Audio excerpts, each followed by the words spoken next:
Deep within the towering Hindu Kush Mountains lies a hidden treasure, a green fire born from the heart of Afghanistan's rocky veins. These are not just gemstones.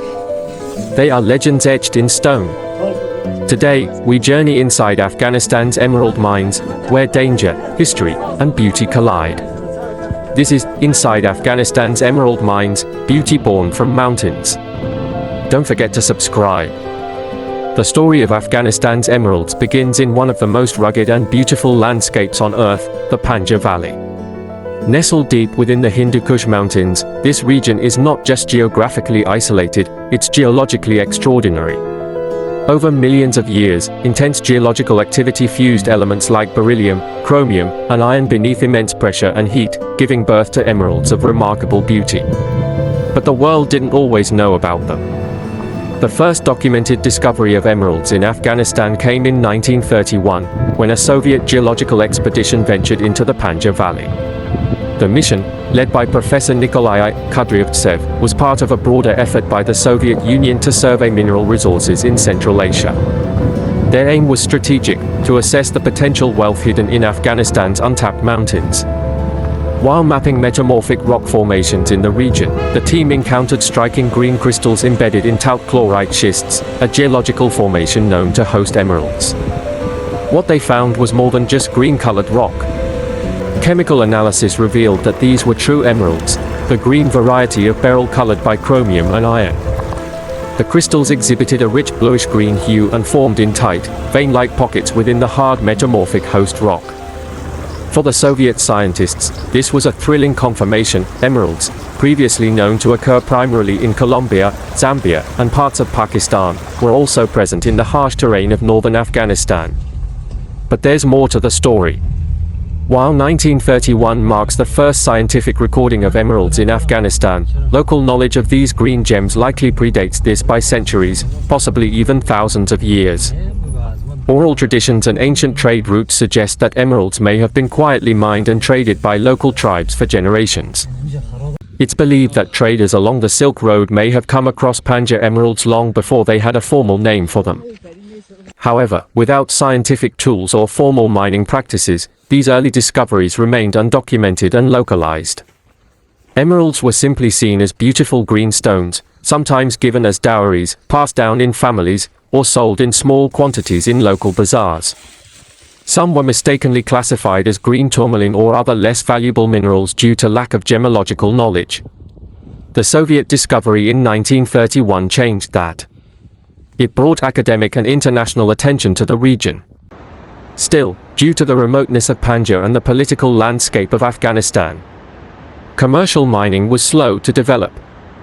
There were no large-scale mining companies or government-sponsored operations, and for decades, these green treasures remained relatively unknown to the wider world. What began as a chance geological survey became the first page in Afghanistan's emerald story, a tale of natural beauty hidden in the folds of ancient mountains. A discovery made by scientists, but long known by shepherds, traders, and families who had lived alongside these stones for generations. Emeralds were no longer just a myth from the mountains, they were real, and the world was just beginning to understand their value. In the early 20th century, as global powers vied for influence in Central Asia, the Soviet Union initiated a series of mineral surveys across northern Afghanistan. In 1931, a geological team led by Professor Nikolai Kudryavtsev, respected Soviet geologist, embarked on a mission to assess the natural resources hidden within the rugged Hindu Kush. Armed with basic instruments and topographical maps, they trekked through the remote Panjshir Valley, where soaring cliffs and metamorphic rock formations hinted at untapped geological riches. It was here, while surveying talc chlorite schists, a host rock known to contain gem minerals, that they discovered green hexagonal crystals embedded within quartz veins. The samples were carefully documented and sent back to Moscow, where laboratory analysis confirmed the presence of emeralds, a rare chromium-bearing variety of the mineral beryl. These emeralds were distinct, deep green, moderately included, and geologically rare, as they had formed not in sedimentary or pegmatitic environments, but in metamorphic zones. The Soviets sketched detailed mining diagrams and geological cross-sections, though commercial mining never materialized under their watch. This 1931 expedition marked the first formal, scientific confirmation that Afghanistan harbored high-quality emeralds, and it quietly planted the seed for a gemstone legacy that would take decades to bloom. Following the Soviet discovery in 1931, the emeralds of Panjshir remained largely untouched for decades. The terrain was treacherous, the region isolated, and there was little to no infrastructure to support organized mining. The Afghan government, lacking both geological expertise and investment, took minimal action to commercialize the resource. Instead, mining efforts fell into the hands of local villagers, many of whom relied on generational knowledge, intuition, and basic tools like hammers, chisels, and baskets. Tunnels were dug by hand, often without structural support, and collapses were common. No geological surveys were guiding them, only word of mouth and experience passed down through tribal lines. Despite their rudimentary techniques, miners occasionally uncovered high-quality emeralds. Yet, without access to global markets or cutting facilities, these stones were sold cheaply, often to Pakistani middlemen across the border. Some emeralds were traded for basic goods, others were smuggled into cities like Peshawar or Quetta, where they were mislabeled as Colombian or Zambian stones.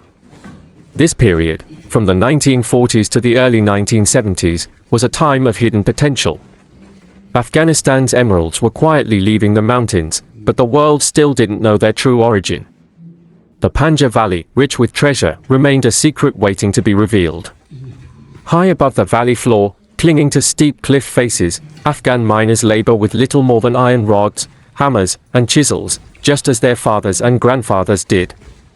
In the Panjshir Valley, modern mining equipment is scarce, and safety regulations are virtually non-existent. These men rely on physical endurance, instinct, and traditional knowledge to guide their work. They begin by identifying faint green lines in the schist, natural indicators of beryl veins.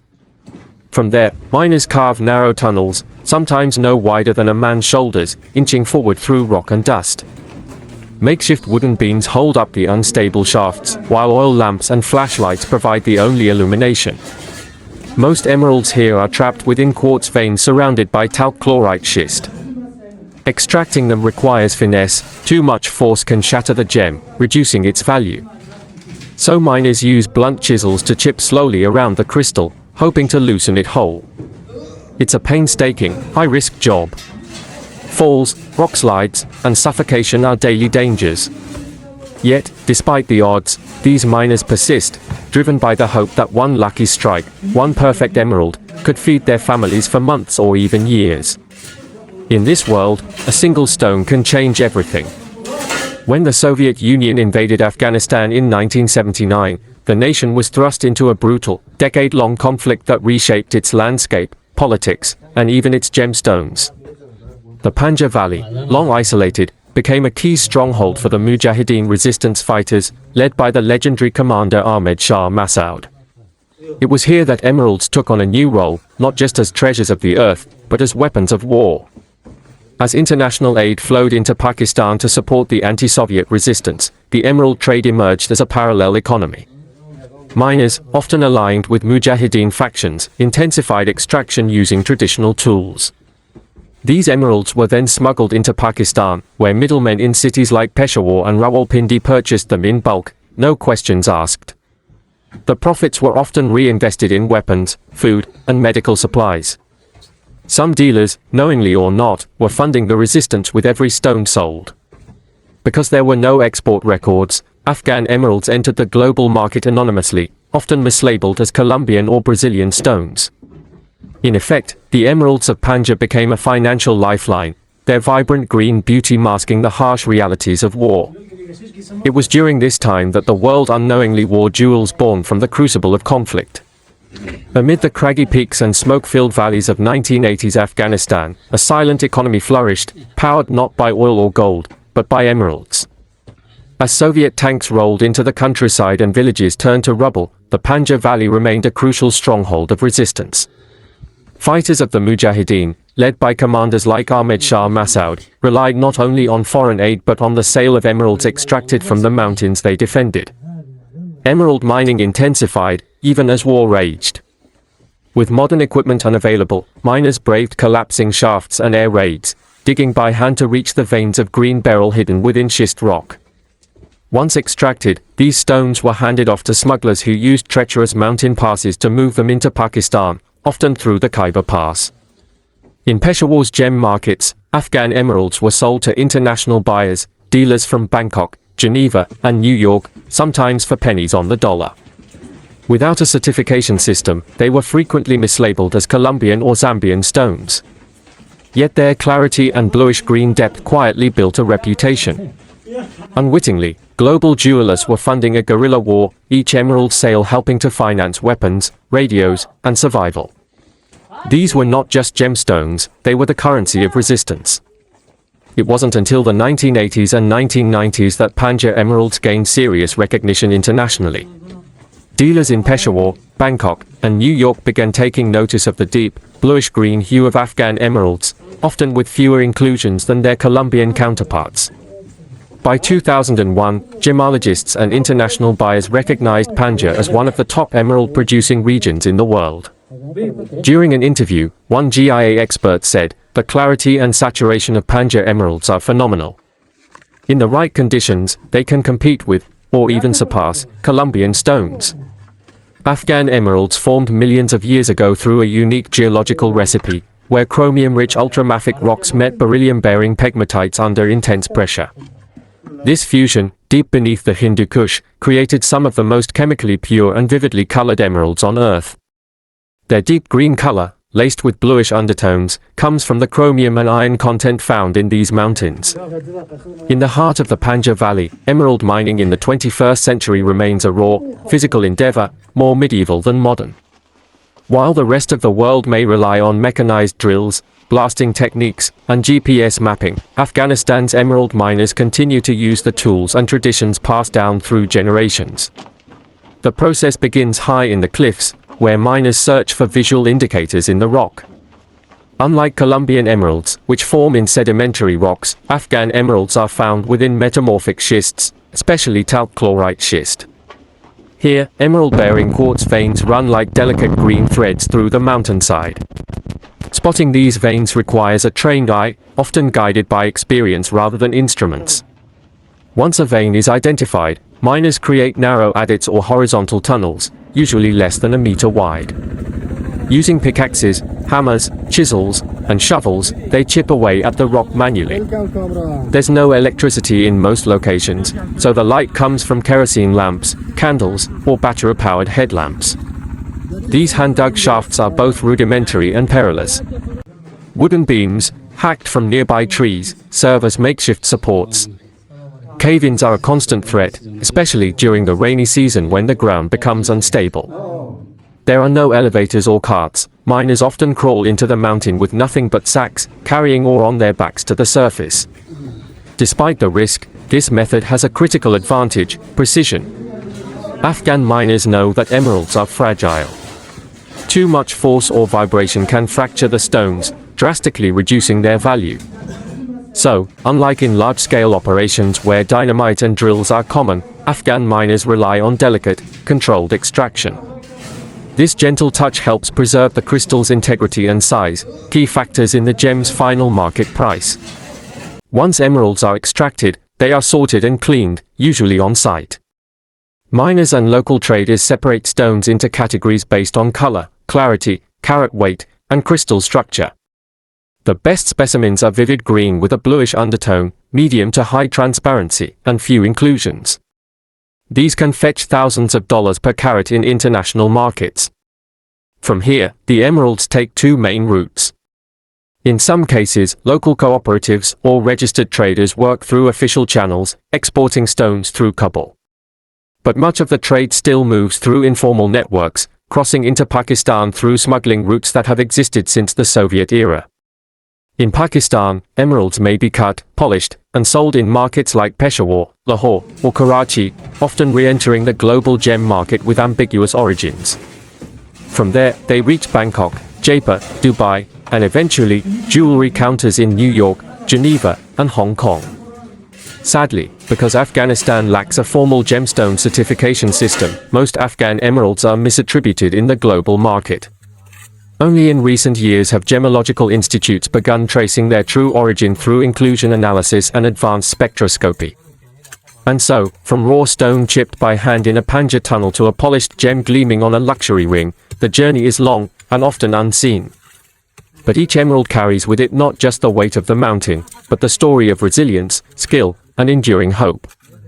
Work is seasonal, paused during the brutal winter months. Tunnels are often no wider than a man's shoulders, supported by makeshift wooden beams. Once extracted, the rough stones are sorted by hand, then smuggled or legally exported, depending on the political climate. Mining emeralds in Afghanistan is not just labor-intensive, it's life-threatening. Deep in the rugged cliffs of the Panjshir Valley, miners face dangers that go far beyond the physical strain of digging. These mines are often carved into unstable rock without engineering support. The narrow tunnels, sometimes no taller than a crouched man, prone to collapse, especially during spring rains or seismic shifts. Without electricity, proper ventilation, or modern tools, miners work in darkness and breathe in dust-laden air, increasing their risk of respiratory illness. Simple injuries, like a broken arm or deep cut, can become life-threatening due to the lack of nearby medical facilities. There is no insurance, no union, and no formal protection. If a collapse occurs, rescue is often impossible. Worse still, emeralds invite more than geological risks. In some regions, armed groups demand bribes or take control of mines outright, forcing miners to work under threats of violence.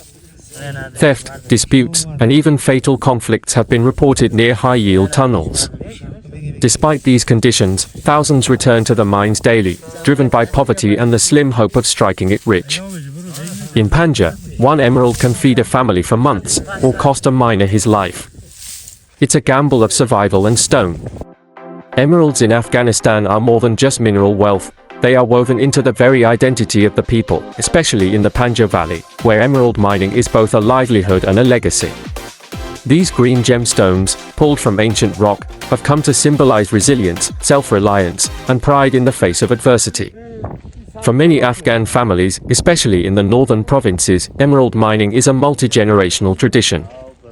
Fathers pass down their knowledge of reading the rocks, tracking mineral veins, and extracting crystals by hand to their sons. In communities with few economic opportunities, mining is one of the only ways to secure income, even if it means enduring harsh conditions and daily risk.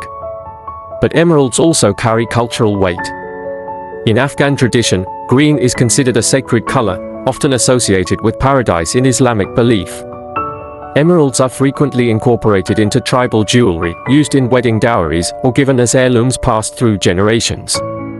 In local bazaars, raw emeralds are sometimes bartered for livestock, tools, or land, reflecting their value beyond cash alone. These stones have even played a subtle role in regional politics. During times of conflict, such as the Soviet invasion and later insurgencies, emerald-rich areas like Panjshir became not just centers of resistance, but symbols of defiance. Leaders such as Ahmed Shah Massoud, the Lion of Panjshir, drew international attention to the valley, not just for its strategic importance, but also for its unique culture, which emeralds helped sustain. To this day, the valley's emeralds are seen as part of its symbolic armor, a treasure born from a land that never surrendered. In local storytelling, the emerald is sometimes portrayed as a gift from the mountains, a reward for perseverance and hard work. Folk tales speak of green stones appearing after lightning strikes or being found only by the pure of heart. Whether myth or metaphor, these beliefs reinforce the emerald's spiritual and emotional resonance among villagers. On a broader scale, emeralds have become a rare source of positive recognition for Afghanistan on the international stage. In a country often portrayed through the lens of war, poverty, or conflict, the beauty of Panjshir emeralds tells a different story, one of natural wonder, craftsmanship, and potential. However, this identity remains at risk. Without proper branding, certification, and ethical mining infrastructure, Afghanistan's emeralds are often sold without acknowledgement of their origin. Mislabeling in international markets has diluted the Afghan identity tied to these stones. Still, the people of Panjshir remain proud of their emerald heritage. Young miners and artisans are now combining traditional methods with modern gemology education, aiming to reclaim ownership of their craft and reintroduce Afghan emeralds to the world, not just as commodities, but as cultural ambassadors. In the end, every Panjshir emerald tells a story, not just of geology, but of people. It represents hope, pride, and a green thread that ties generations together in the shadow of mountains that have seen empires rise and fall. In the bustling markets and quiet mountain villages of the Panjshir Valley, emeralds do not just sparkle in showcases, they carry stories, memories, and deep-rooted cultural meaning. Long before these gems reached the display cases of Paris or New York, they adorned the necks, ears, and wrists of Afghan families, crafted lovingly by hand into traditional tribal jewelry that reflected more than beauty, it reflected identity. Local jewelers, often trained by their fathers and grandfathers, continue to use time-honored techniques passed down through generations. Without modern machinery, they use small files, bow drills, and handheld polishing tools to shape raw emeralds. Most work is done on site, in modest workshops tucked into alleyways or woven into village homes. Their artistry lies not just in the setting of the stone, but in their understanding of balance, proportion, and the spiritual energy believed to flow through gems. In Afghan tradition, jewelry isn't just ornamental, it is symbolic. An emerald ring gifted to a daughter may signify prosperity, fertility, or protection. In some communities, emeralds are worn to ward off the evil eye or to bring clarity and wisdom. Among tribal elders, emerald-studded amulets or necklaces are often displayed during ceremonial gatherings, representing both wealth and spiritual standing. Designs vary by tribe and region. In Tajik-influenced villages, emeralds are commonly embedded in high silver alloy rings or set in ornate filigree necklaces. Among Pashtun communities, emeralds are sometimes paired with rubies or lapis lazuli in bold, geometric patterns. Each style tells a story, not just of the stone, but of the people who wear it. Because emeralds are associated with green, a sacred color in Islam, they are often incorporated into religious tokens or talismans. In Sufi traditions, some believe that green stones amplify spiritual connection, making emeralds a preferred choice for rosary beads or Quran covers. It's not uncommon to see elderly villagers wearing small, unpolished emeralds in pendants, believing in the gem's healing powers and its ability to bring peace to the soul. In times of uncertainty, jewelry also serves as portable wealth. During decades of conflict, many Afghan families safeguarded their emeralds by sewing them into clothing linings or burying them in clay jars, ensuring their assets could survive even if their homes did not. For refugees, a single emerald ring could mean the difference between poverty and a fresh start. Today, even as modern influences creep in and international dealers shape the narrative of emerald value, local communities in Panjshir continue to cherish their traditional craft. Young artisans are blending ancient styles with new techniques, eager to preserve their heritage while appealing to modern tastes. Efforts by NGOs and gemstone cooperatives are helping these artisans reach global markets, allowing buyers worldwide to appreciate not just the beauty of Panjshir emeralds, but their cultural depth. In every handcrafted piece, there is more than craftsmanship. There is history. There is identity. There is Afghanistan, resilient, radiant, and deeply connected to the green fire within its mountains. Before we get back into the video, 97.5% of viewers haven't subscribed yet. Please subscribe, like, and leave a comment. That's how you support the channel. For those who have subscribed, thank you so much, it means a lot to me. Now, back to the video. While the emeralds of Panjshir have long dazzled the world with their natural brilliance, the journey toward a sustainable and globally respected Afghan gemstone industry is still being written. In recent years, a growing number of non-governmental organizations, NGOs, gem cooperatives, and international investors have stepped in to help reshape the narrative, moving from informal, high-risk mining toward ethical, modern practices. At the heart of these efforts are training programs aimed at local miners, lapidaries, and gemstone traders. In cities like Kabul and even remote parts of Panjshir, NGOs are offering educational workshops on safe mining techniques, basic geology, and gem identification. These programs teach miners how to distinguish between mineral formations, reduce injury risk, and increase emerald recovery through more strategic and efficient methods. Lapidary training is another critical component. Traditionally, most Afghan emeralds were cut and polished across the border in Pakistan or India, meaning Afghanistan lost much of the added value. But now, modern gem cutting facilities, equipped with faceting machines, loops, and polishing wheels, are being introduced in Panjshir and other provinces. These small-scale lapidaries not only keep more value in country but also provide employment opportunities for young Afghans, many of whom are eager to contribute to the legal gemstone economy. Parallel to this, investor interest is beginning to grow. Meetings between Afghan mine owners, cooperative leaders, and international gem investors have increased, especially in the wake of global movements toward ethical sourcing. Transparent supply chains, fair wages, and verifiable origins are now becoming key concerns for luxury jewelers and end consumers. Afghanistan, with its high-quality emeralds and centuries-old mining culture, holds untapped potential in this new, conscientious market. Still, progress is slow and fragile. One of the biggest challenges is the lack of infrastructure, roads, electricity, and security.